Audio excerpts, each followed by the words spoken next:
All right. We hear you. Can you see that fabulous looking aircraft there? Yeah. I'm waving to you from about the third or fourth window along. Can you see me? Nah. I do. So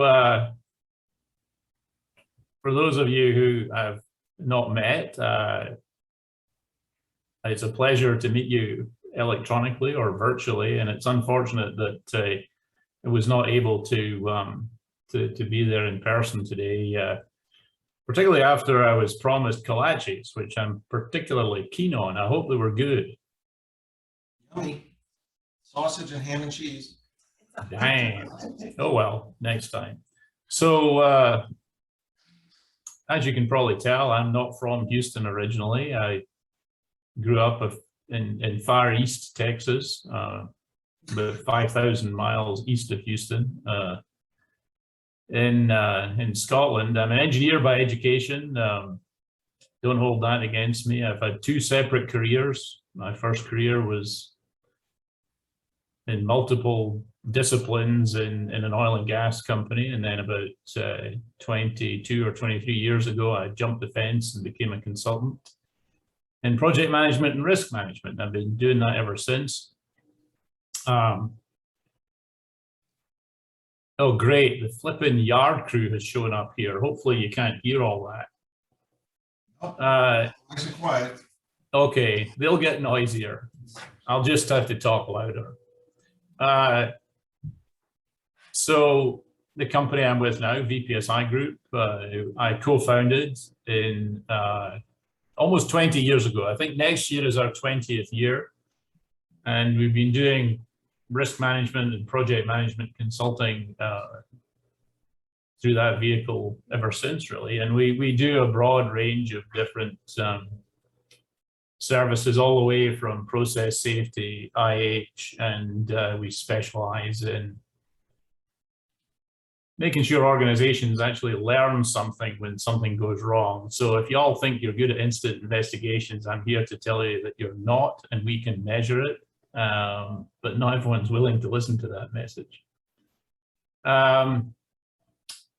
Let's see. Oh, the ASSP foolishly named me as Safety Professional of the Year for the Gulf Coast region, for Arkansas, Oklahoma, and Texas last year. So I guess even though I'm just a troublemaker, somebody must appreciate what I do. That's deeply honored by that. And speaking of ASSP, if any of y'all are going to Austin in a couple of weeks, we have our booth there. It'd be great to see you, swing by and visit, and help us while away the dreary days of manning the booth.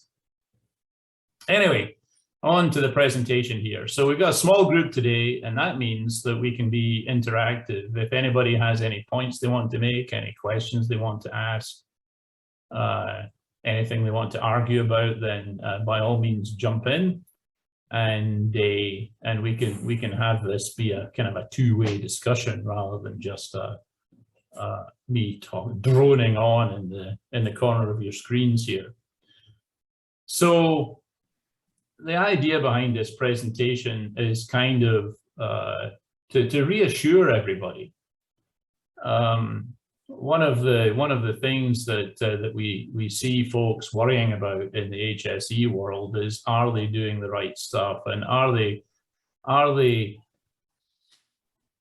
failing to be what the rest of the world expects them to be? And this is particularly a struggle right now because there are so many almost conflicting philosophies around HSE, and the big argument, for example, about safety differently and safety two versus traditional safety, and so on and so forth. And to add to the mix, we now have this concept of HRO, the high reliability organization, which is almost designed to make you feel inadequate.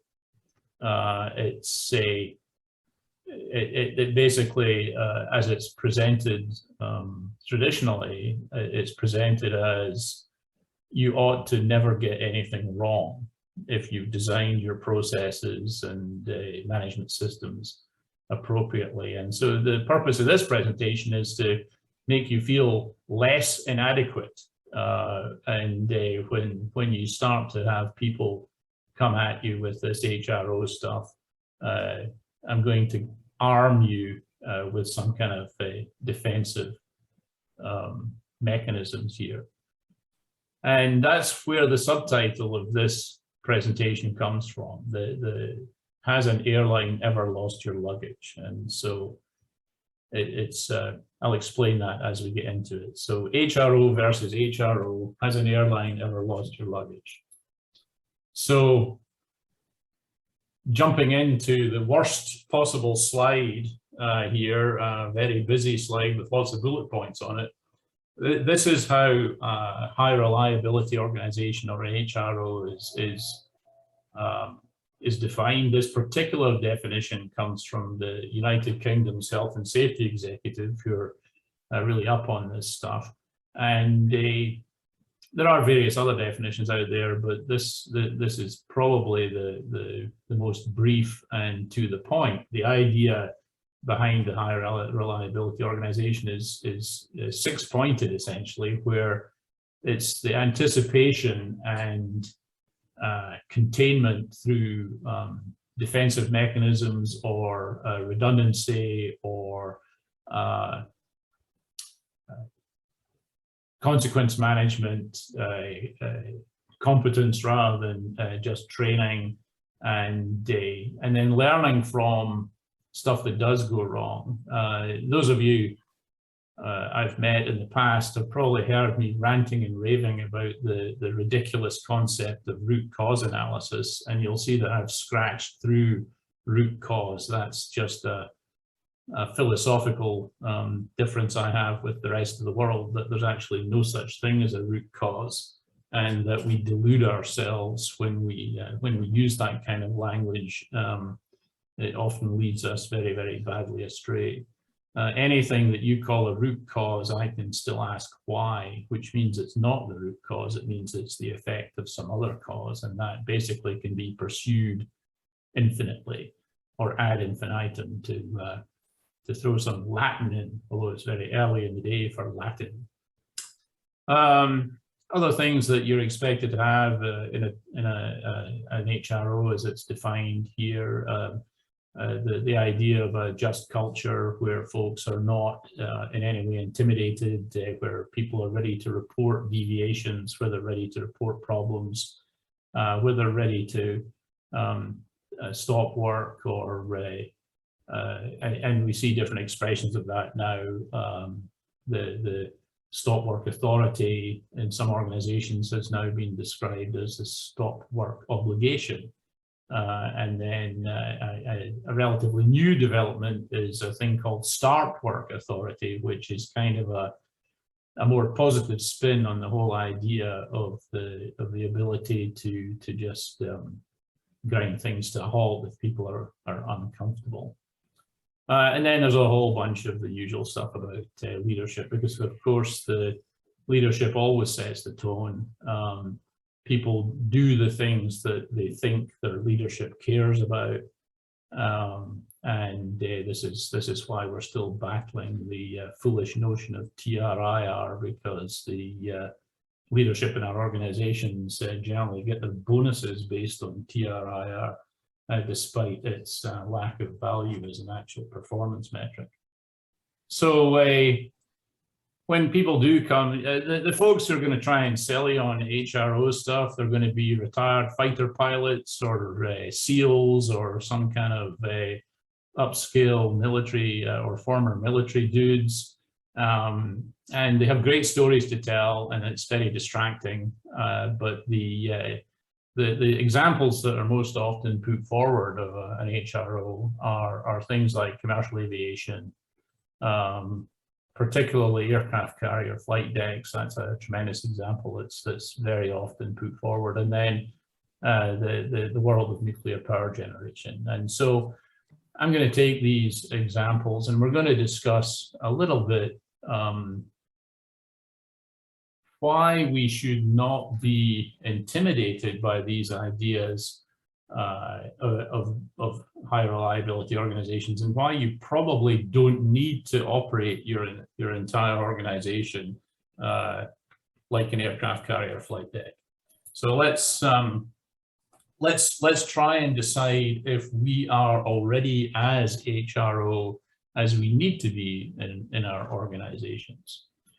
So let's initially look at commercial aviation. So again, I'm waving to you from the fourth window along on the left. Now here's a useless piece of knowledge for you. I don't know if you've ever heard the expression POSH, P-O-S-H. And so I apply the POSH principle when I'm flying, especially when I'm flying internationally.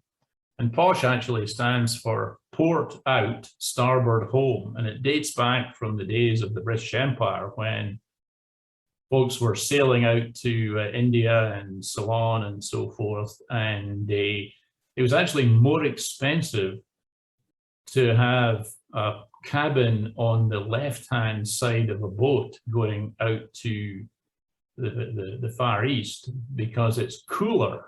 The sun shines on the starboard side of the boat on the way out, and it's more expensive to have a starboard cabin, a right-hand cabin on the way back, because the sun is going to be shining on the left-hand side of the boat, and hence sort of port out, starboard home. So when you're thinking about a long-haul flight, think about that POSH principle and make your seat selection appropriately. I'm a big fan of sitting by the window. I know most people prefer the aisle, but I like looking out the window at the clouds going by. Anyway, so here's an example of a Norman trip. So Norman gets on the plane and he's actually heading for South Africa. And so that involves a happy Norman flying to London with his luggage here, and gets to London, sits around in the airport for a while in London, gets on a plane and flies on down to Johannesburg. Unfortunately, Norman is not happy anymore. Why is Norman not happy? Well, because Norman has discovered that his luggage went to Estonia. Now, I have to ask you this: is this the behavior of a high reliability organization? Is this the behavior of an organization that meets all the criteria of that definition that we talked about previously? The answer is clearly no. And another example of that would be if we look at, say, these other operations that surround the airplane full of people getting from A to B. You don't want to be this guy. You don't want to be this guy. You don't want to be this guy. And you certainly don't want to be either of these guys. Statistics on the injuries to these kind of folks are actually quite obscure and difficult to get your hands on. It turns out that some of this information is kind of, what's the word? Not hidden exactly, but it's behind a veil, some of it protected by, if you will, Homeland Security concerns. But see, here are some statistics that I managed to dig up. They're a little bit old, but I'm sure they're still as valid now. This is an organization that compiles this data. Unfortunately, the Airports Council International, ACI, charge many thousands of dollars to have access to this sort of information. And frankly, I'm Scottish and we're very careful with our money. So there's absolutely no way I'm going to be paying thousands of dollars for this. But anyway, this is the most recent stuff I could find free. And it dates back from 2007, but not much has changed really on the ramp since then. So out of these 158 airports that are reported into this data set, check this out, hundreds and thousands of injuries just in these 158 airports. Quite eye-opening, really. You don't want to be these guys. You don't want to be out on the ramp, handling luggage, high traffic, fast moving, so on and so forth. Wow. So is this the behavior of a high reliability organization? Well, let's look at the aircraft carrier flight deck now. So here, look at this. Look at the choreography involved in these, getting these multi-million-dollar jets off of this thing and getting them back and so on and so forth. Isn't that absolutely fabulous? Well, again, statistics on this sort of stuff, quite hard to find. But here's some info from a couple of aircraft carriers that were. This is a sort of an internal military study that was released through the Journal of Military Medicine. Wow, busy. Hospitals on these ships are very busy. Check it out. Lots of people getting banged up in various different ways. And a fairly high proportion of these are in the air operations. Is this the kind of output you would expect from a high reliability organization?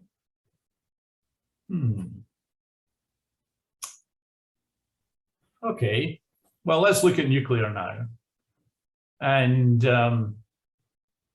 this is actually some work we did in the Canadian nuclear power generating world inspired some of the thinking behind this presentation. And as you can see here, this is not Canadian,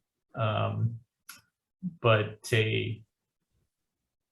there's a surprising amount of nonsense going on in the world of nuclear power. When we first started working in the Canadian nuclear power generation world, which I didn't even know existed until we got there, really. This is the kind of stuff that we found ourselves looking at.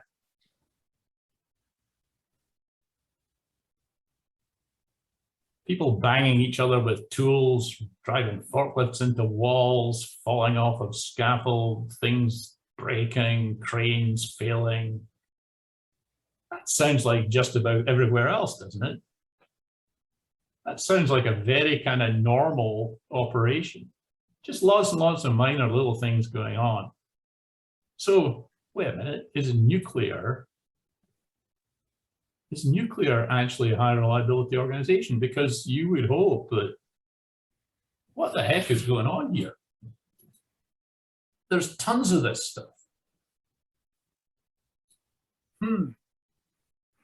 But what's fascinating to me is that in this world of nuclear, they actually had an enormous amount of procedural friction going on in the organization. Absolutely spectacular. The bureaucracy was completely,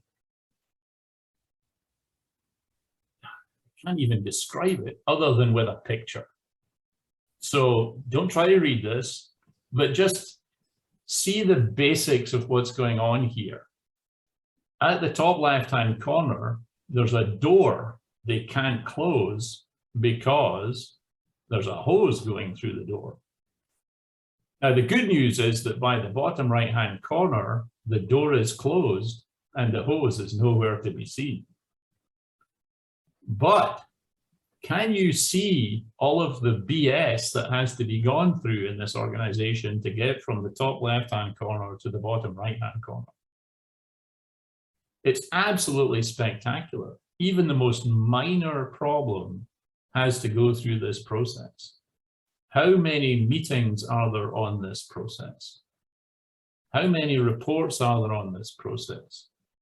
How many people are involved in managing the way through this process? Isn't that interesting? Do you think this is taking it too far? Because also we can see from the previous slide, it's not actually preventing all of the stuff going wrong that you might think it should prevent. And just to make it even more interesting, this particular organization has more than one of these processes. And here's a different one. Now, I can't tell you what the difference is between going into the SCO process and the ACER process, But this one is just about as bad. Do you think this slows things down in the organization? Do you think this level of bureaucracy undercuts reporting? Do you think it dissuades people from bringing issues and opportunities for improvement to the surface? Do you think that it is expensive? Do you think that it erodes margin? Do you think that it does much useful? This is the downside of trying to be a high reliability organization. That in order to think of yourselves as such, it actually is going to require an enormous amount of frictional bureaucracy in the organization that's going to have cost associated with it and may actually not have the effect that you desire.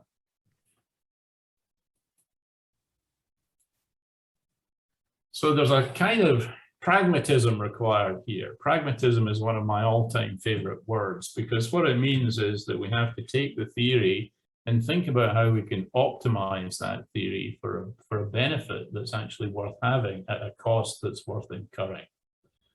And so in order to approach the pragmatism that we really ought to have within our own businesses, we have to stop thinking about HRO as being about being a high reliability organization, and instead think of it in terms of high reliability operations within the organization as a whole. Not thinking in terms of the entire organization having to meet the criteria of a high reliability entity, but to think about the things that we do in the organization that we want to be or need to have as high reliability. And that can be thought of from a risk perspective. So let's think about risk. Risk traditionally represented in a matrix where we're considering combinations of probabilities and outcomes. And generally they're traffic light colored, where red means no, yellow means oh, and green means go. So no, oh, and go. Now, what we can think of philosophically here is that the line between the green and the yellow can actually be thought of as representing the organization's risk tolerance, meaning that the organization is okay with the level of risk that's below and to the left of this line that's traditionally colored green. Now, this is kind of a reversal of normal thinking about a risk matrix, but what we're actually looking at here in this green area is a population of incidents that the organization has said that it's okay with. One thing that I can suggest to you is to go look at your organization's risk matrix and look at the stuff that's in the green and look at the worst outcome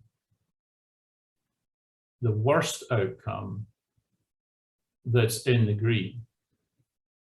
What is in that box that's sticking up at the left-hand side of the green area there? And in many organizations, it's a single fatality. Wait, what? The organization's okay with somebody being killed? That's absolutely outrageous. You can't say that. I don't need to say it though, because most organizations have already said it. Now, what it does, the response to that is often, well, but we've decided that it's an extremely unlikely event. And my retort to that is, yeah, but unlikely doesn't mean won't happen. It just means you're allowed to be surprised if it does happen. It's a bit like low probability events happen all the time. People get struck by lightning. That's very unlikely, but it happens all the time. It's very unlikely that you'll win the lottery, but people do all the time. It's an interesting challenge, but then we almost have to have that in the green. Otherwise, we would never be able to have people driving company vehicles. If you think about it, the probability of one of your folks being killed in a car wreck is low, but it does happen. And you can't say that driving a vehicle, the residual risk of driving a vehicle is anything other than green. Otherwise, you're never going to get anything done. Anyway, there's an interesting phenomenon though, which is that when we do a risk assessment looking ahead at a particular activity, even though there's a remote chance of somebody being killed doing it or seriously injured, we may place it in the green and say, okay, go. However, should that unlikely outcome be actualized, should it actually happen, the organization will go completely nuts. And that's understandable from the kind of human and group dynamics perspective. But it's interesting because it reveals, in a sense, a form of corporate schizophrenia. That we're all right with a risk looking forward, but we're not okay if that risk is actualized. Anyway, when we expand on this thinking a little bit, what we find is that we are essentially saying that the stuff outside of this dividing line between the green and the yellow matters to us. It's significant. It's something that we care about. And the stuff within the green, we've essentially denoted as not significant, and we somewhat care less about that. And so we can translate this from the flat matrix, if you will, into this more three-dimensional shape here, making the red here a sort of plug in the whole of our toroid. And what this is essentially saying is that we have a chunk of risk that we're unhappy about, that we want to manage to the max. And then we have this other thing, which I call the donut of chaos, which is the other stuff that we don't really care as much about from a risk perspective. And that does not need to be a high reliability operation. So we're now segmenting our activities into stuff that we want to be high reliability from a risk perspective and stuff that doesn't need to be high reliability from a risk perspective. And the benefit of doing this is one of ease of operation. It's about optimizing bureaucracy, optimizing control, and reducing bureaucratic friction, reducing cost to a point that is the term is as low as reasonably practical, meaning that we've done what we need to do to take the risk to a point where we accept it. And so in commercial aviation, getting a plane load of Normans from one place to another, that's a high reliability operation. That's an operation where the risk involved is in the red, and therefore it's managed to the max. In the aircraft carrier flight deck, we're talking about getting millions and millions of our tax dollars worth of aircraft off and on the boat, and that's a high reliability operation. And in nuclear power generation, certainly reactor control and containment is a high reliability operation. And each of these three examples are surrounded by donuts of chaos, where there's all kinds of standard nonsense going on, as I described previously. And so the question that you need to address in your organizations are, what are your high reliability operations? What are the operations, what are the activities within your organization that need to be high reliability? So for example, if you're in construction support, crane operations are probably something that you want to have as high reliability. deep trenching, you want that to be high reliability. What do you think? Do you have high reliability operations within the organization as it's currently running? So in connection with this, I'm going to join two things together here. One of the other trendy things in safety right now is HOP, HOP, Human and Organizational Performance, and it actually links to HRO in a very significant way. And that's because over the years, the time axis of this chart is 40 years or 50 years or what have you. And over that time, using traditional metrics, you can instead of risk on the vertical axis here, you can put TRI and so on. You can put any metric you like. But over this long period of time, the workplace has become generally a safer place to be. When I kicked off in oil and gas in the mid-1980s, which was a terrible time to start in oil and gas, by the way. It was one of the first downturns. They had taken all the booze off the corporate jet, which was an absolute disaster as far as we were concerned. But back in those days, there was almost an expectation that at some point you'd be hurt on the job. But things have improved thanks to the efforts of organizations and the likes of Jim and OSHA and so on.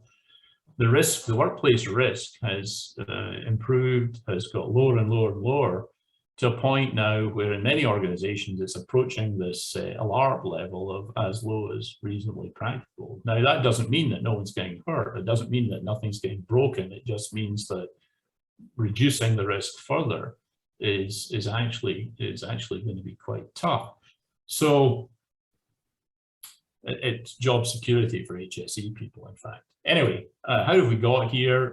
Well, there's been all sorts of improvement in plant and process and equipment and management systems and so on and so forth. Things like startup safety reviews, job safety analysis, risk assessments, and so on and so forth. The automation, guarding, machinery guarding, and so on and so on. And we've got ourselves to this situation where it's actually legitimate for folks to show up in a workplace and expect to go home every day. There are people in the workplace joining the workforce now who are walking into a context which is actually about as risk-free as it can be, practically speaking. But people still get hurt. Folks still are getting injured. Stuff still getting broken, and that's because now we're having to worry about the people who are being human in the workplace that's been provided for them. And there are now more and more data sets coming out. There was an interesting debate on LinkedIn recently trying to list all of the folks who've now decided that about 80% or in that area of unplanned events have a human performance cause associated with them, rather than a management system or an equipment or plant or things like that type cause. And here's a particular, this is lifted from the International Oil and Gas Producers Report 453, which came out last year. They looked at the incidents reported by their member companies and discovered that 80% of those incidents had a human performance. They labeled it human error, but it's essentially a human performance cause. And of those, about 3/4 were some kind of organizational weakness, and 30% of those were what might be called individual errors, which is kind of interesting because it's saying that the work context that has been designed is in most cases adequate to get the job done without anything going wrong, and yet stuff still does. So organizational weaknesses are things like undermanning, failure to provide the right equipment, equipment not working properly, and so on and so forth. And in that respect, there can be a management system, or obviously there are background causes there, but they have provoked human performance problems. And so if you're going to try and combine HRO with HOP, and I apologize for all of these acronyms, if you're going to combine trying to be high reliability, have high reliability operations within your organization, you're going to have to consider the human organizational performance stuff. So you're going to have to consider the human frailty that the folks in your business bring to the workplace just naturally. And so here's a tool that some of you have probably encountered, the HAZOP in the past. This is very much like HAZOP as a process, but instead of looking at a physical system such as a separator or a pipeline or a compressor or some such thing like that, what we actually would do is look at the steps in an activity, the procedural steps in an activity that you want to have as a high reliability operation, and we'd run stepwise through this process to determine what needs to be done to make it high reliability in terms of the exposure you have due to having humans actually executing this particular piece of work. So it's super straightforward, but I'll run through it anyway and see what y'all think. So the first thing, obviously, is to break the activity down into coherent steps, and many folks have already done this in a stepwise JSA. So this part is generally fairly well documented already. But then the next step is to look at how much successful completion of that step depends on human involvement. Whether it's all about a human getting it right, or whether it's not as dependent on. So an example would be, okay, you have 10 valves that need to be lined up in a particular way to have the process run the way that you want it to run. Is that automated? Do you push a button in the control room and boing, all 10 valves are lined up? Or do you have to send an operator out there to do it, all 10 valves, or 8 of them remote control and 2 of them are manual, and so on. So that's an example of ascertaining the level of human intervention required to get the job done successfully. Now, for each of those required human successes, you would look for opportunities for their humanity to get in the way of them being successful. And the 4 classifications of human performance problem that we would recommend come from Energy Institute, which is one of the organizations that's very big into this human performance stuff. They're based in Europe, but all of their stuff is accessible free, and I've already told you how much I like free. Anyway, so they talk about 4 flavors of human performance failure, which are slip, lapse, mistake, and violation. Slip and a lapse are the inevitable consequence of being human. Moments of forgetfulness, moments of inattention, which we all do.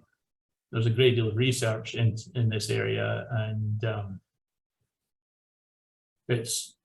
the consensus is that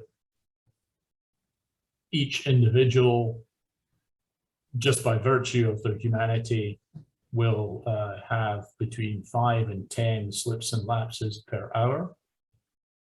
Now, that gets a bit scary when you start to think about a large workforce. If you think about you've got 1,000 people in your operation, and that means there are between 5 and 10,000 slips and lapses going on every hour. And I'm an engineer, so I'm not very good at math, but if you start looking at that on an annual basis, you begin to see an enormous amount of exposure from the people that you have out there just being human and having these sort of brain farts.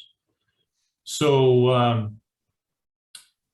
that's a big deal, and these slips and lapses are perpetrated by everybody. So your most experienced, your best trained, your most well rested, your happiest, your best people are still having between 5 and 10 slips and lapses per hour.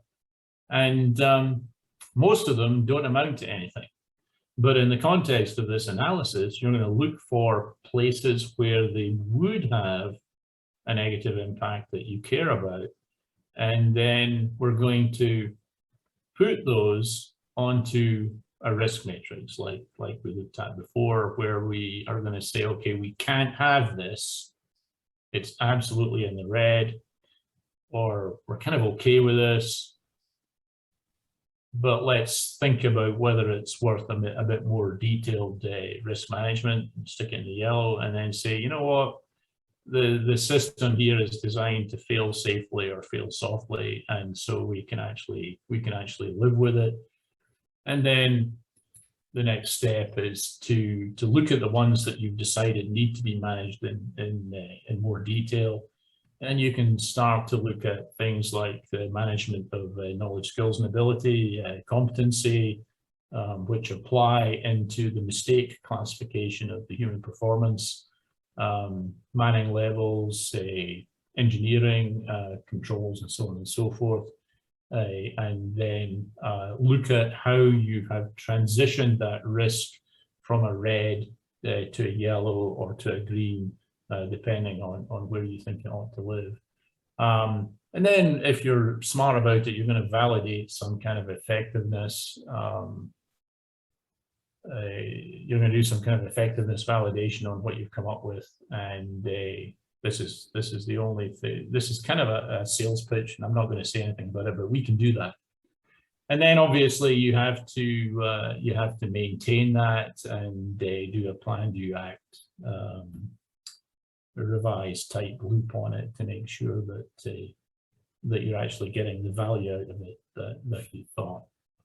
And so when you've done all that with the activities that you have decided need to be high reliability operations, you are as HRO as you need to be.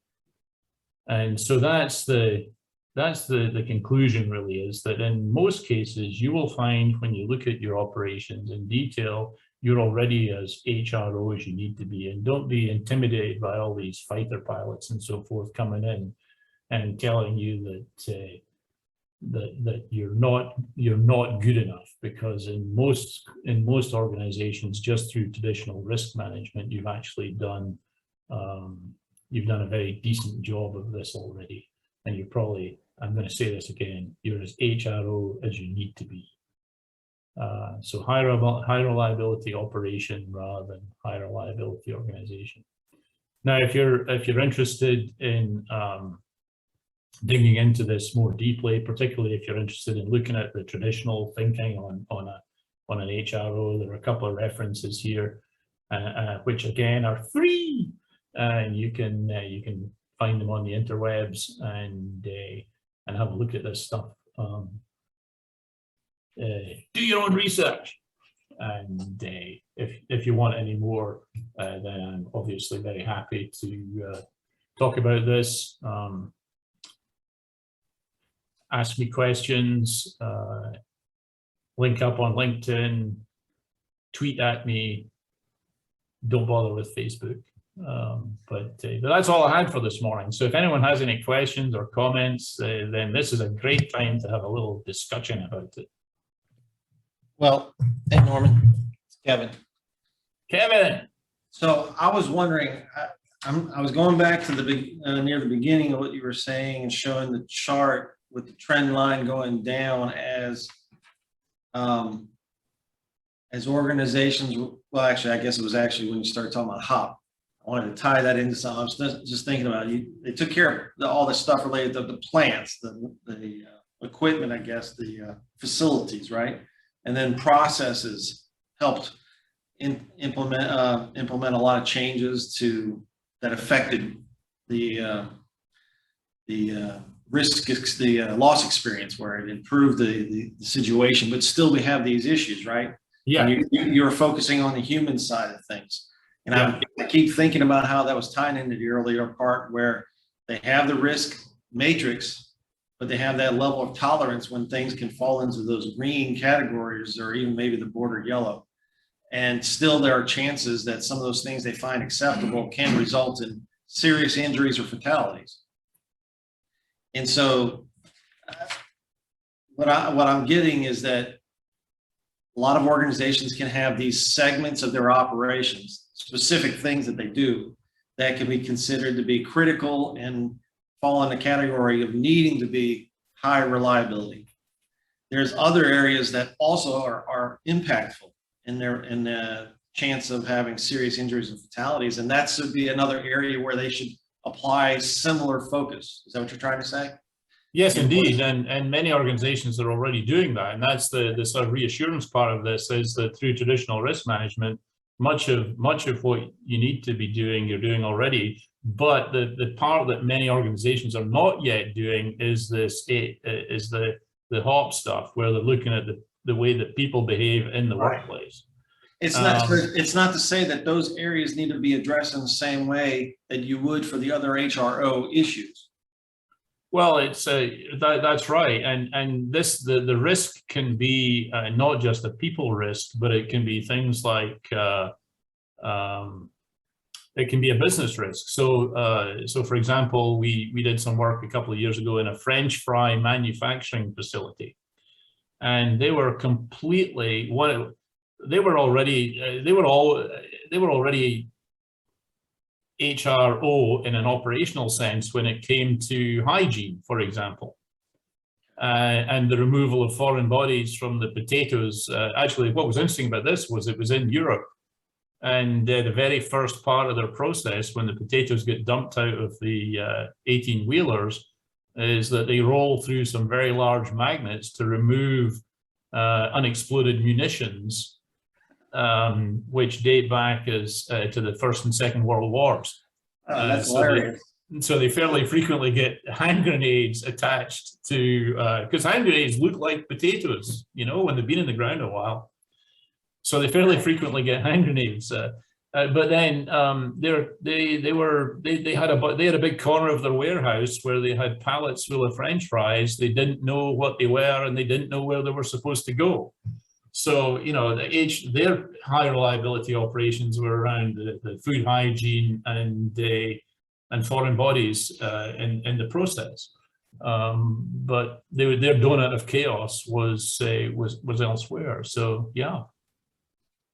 It's all about knowing where your exposures are, either in a business sense, in an environmental sense, in a health and safety sense, and so on. But yeah, it's interesting. I mean, it kind of goes to another area where I cause all kinds of trouble, which is when folks try and tell me that all incidents are preventable, and I throw the bull flag on that. There are at least 6 types that are not preventable, and we actually have this fairly large swathe of incidents that we don't try to prevent because we accept the risks. They're in the green. Yeah. And I agree with the concept of being reasonable. It's the same thing they talk about in defensive driving training about, preventable accidents that are preventable. It's you've done everything reasonable. Right. And that applies in a lot of categories of our lives, including what we're dealing with safety issues. Sure. You can go, I use as an example, and I usually get the right answer from the crowd in the class is when I teach them, I ask them, how can we prevent every vehicle accident on the roadways? And I will usually have someone say, don't drive. And I'm like, that's it. But is that reasonable? Heck no, we got lives to lead, work to do. You can't. Right. There's an acceptable level of risk, and because there are the inevitable things that will happen. But what I love is the tie-in you did with HOP, talking about these human performance issues. because this is the same stuff they talk about all the time with the national safety councils, those big issues that we continue to drive against, to use that, drive against, is like aggressive driving, distracted driving, fatigued driving. And that gets me also to thinking about a lot of the things we talk about with the industries we deal with. I want to say it was maybe 4 years ago, almost 5 now. I remember seeing a presentation, I believe it was Dr. Mehta out of from A&M, I was presenting on a study that they were doing about the effects of long-term shift work related to land-based and offshore drilling activities. And, you know, specifically offshore, you get those 14, 21, 28-day shifts, and the impact that, even though those people you would think in many of their operations are considered to be probably high reliability, they have human failures because of the long-term additive effects of having so many days being consecutive that they're working those number of hours. And that's a great point. The 5 to 10 slips and lapses per hour is for someone who is not fatigued and not stressed. And so as a level of fatigue increases, so does the number of slips and lapses. Yeah, she had some great statistics about various major incidents that have occurred, including the statistics about, now I'm having a brain cramp. Hello. What was the drilling platform that went? Oh, there have been quite a few, actually. There are way more blowouts and loss of well control events. What was the BP one called? Oh, Macondo. Huh? Macondo? No, the other here in the Gulf. Yeah, that's Macondo. Deepwater Horizon, Macondo. That's it, Deepwater Horizon. Use a term I'm familiar with. Anyway. Well, hang on though. That's a tremendous piece of marketing there, because Deepwater Horizon is the name of the rig that belonged to the drilling company. Macondo is the correct name for it because that refers to BP. All right. Well, she had the information about the various people involved in those that incident that were making decisions, and the impactfulness of how many days they had been on duty. 28, 31, 33. I'm thinking some of them were almost 40 days consecutive.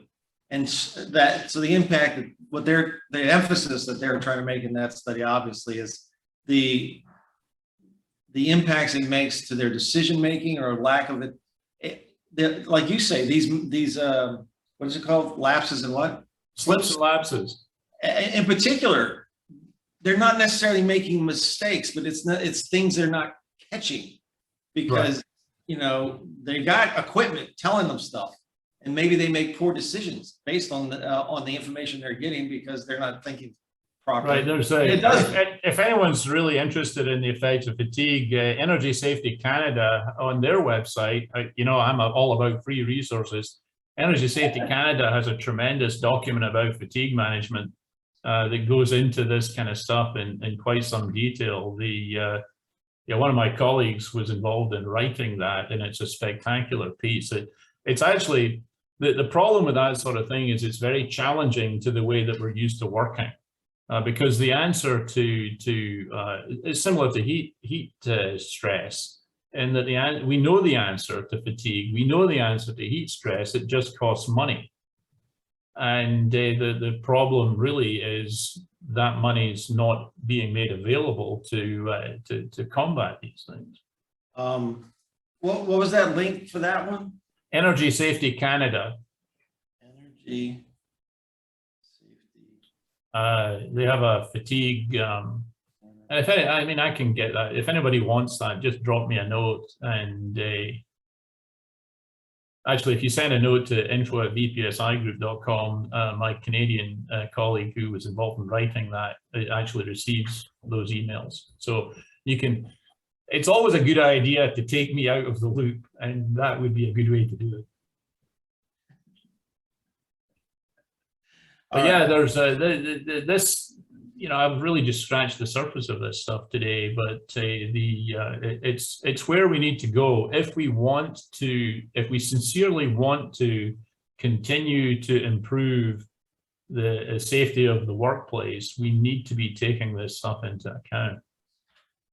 Well, I've been seeing the last few years has been a much greater emphasis on SIFs and fatality, prevention. And I think you're right. I mean, these would be the more serious results of whatever those exposures we're seeing that are still present in our workplaces. Well, we need to be, we have to be a little more nuanced about it though, because it's a bit like the difference between an acute injury versus a chronic accumulation of harm.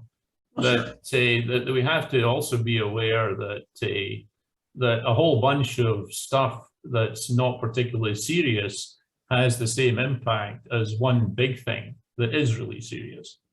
Agreed. What I remember it being couched in a conversation talking about the not the hierarchy of controls. What is it? No, hypos and stuff like that. Or the risk pyramid thing, where if you can prevent all these. Oh, don't get me started on that. Okay, hold on. No, this is where this was brought in. It's like, for so many years, so many organizations have focused on reducing the width of this triangle by limiting the numbers in the bottom and on up the categories to a fatality.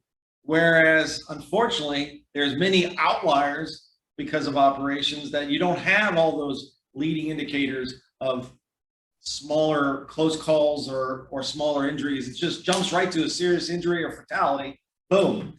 And that's where I guess I don't know how many years ago now, but that's kind of where I started hearing them talk about this. And I think it ties into this conversation. For sure. Yeah, there's a couple of things. Done a lot of good stuff to limit that triangle. The point is to remove that hazard. Yeah, because you got so many different outlying things. They've done a good job, probably as high reliability organizations / operations, to get the triangle width for that particular concept narrow. And it's great. That's great. However, all this other stuff was still in the green as far as they were concerned of your risk, hazard potential and acceptability. Yeah. And not being properly addressed. It's stuff that needs to be addressed in some way. And a lot of it, as you're saying and pointing out here, statistically does show it's based on human performance factors. Right. So you've got to learn how to tie this stuff in better to take care of it. So there's a great, to talk about triangles for a minute, there's a great paper by Fred Manuel, who's one of the sort of gurus. Actually, he's being given some honor this year by ASSP. Anyway, Fred Manuel wrote this paper a few years ago, basically talking about how misleading these triangles are. But there are at least 3 triangles. There are a whole population of things that are at the bottom of the traditional triangle that cannot get any higher than that. So things like a paper cut that requires 2 stitches, that's it. There's no way that can escalate into fatality. I mean, you can, if you're incredibly pessimistic, you can probably see a route to a fatality there, but it's infinitesimally unlikely. But there are, as you said, there are some events that if they happen, people are going to get severely injured or killed. So you don't get many warnings before a crane collapses, for example. You don't get many warnings before you boil over a reactor drum. And those things tend to have much more significant or more serious effects. So there's a whole, and then there's and one ought to separate out the triangle of process safety events versus what you might call occupational safety events. And then you have a whole different scenario for chronic problems, like manual handling. Yeah. So you got to be a bit careful about that stuff. He doesn't have a triangle of chaos, does he? No, I like the donut. I like the donut. I feel like you still see a lot of those people. I don't want to name the company, but the company I've been dealing with, the guy's been there 40 years. Yeah. It's like no one's dying. So why should I change anything? And he might have a lot of value